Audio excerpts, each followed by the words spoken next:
जय गुरुदेव। नाम प्रभु का। आपने बिल्कुल सही कहा कि इस धरा पर अनेक संत और अवतारी शक्तियां आईं और जिन्होंने जो संकल्प लिया उसे पूरा भी किया। यह भी सत्य है कि कलयुग में सतयुग लाने का वचन किसी ने स्पष्ट रूप से नहीं दिया।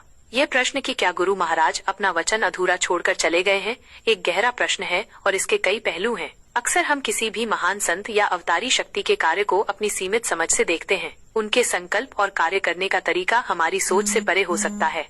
यह समझना महत्वपूर्ण है कि गुरु महाराज ने सतयुग लाने का जो संकल्प लिया था वो कोई साधारण या तात्कालिक संकल्प नहीं था। यह एक बहुत बड़ा और विस्तृत कार्य है जिसके लिए बहुत बड़े पैमाने पर तैयारी और परिवर्तन की आवश्यकता होती है।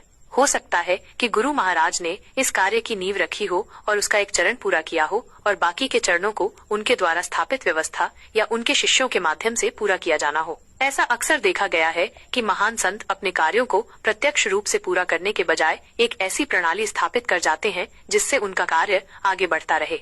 इसलिए इस पर संदेह करना कि गुरु महाराज अपना वचन अधूरा छोड़कर चले गए शायद सही नहीं होगा। जो संकल्प लेता है उसे पूरा भी वही करता है। इसका मतलब ये भी हो सकता है कि उन्होंने कार्य को पूर्ण करने की पूरी योजना बनाई हो और उसे आगे बढ़ाने के लिए सही मार्ग और साधन उपलब्ध कराए हों। हमें ये भी याद रखना चाहिए कि संतों के वचनों और संकल्पों का अर्थ कई बार गूढ़ होता है और उसे समय के साथ ही पूरी तरह से समझा जा सकता है। उनके कार्य की परिणति शायद अभी पूरी तरह से दृष्टिगोचर न हुई हो, लेकिन इसका यह अर्थ नहीं कि वह अधूरा है। सभी प्रेमियों को सादर जय गुरुदेव।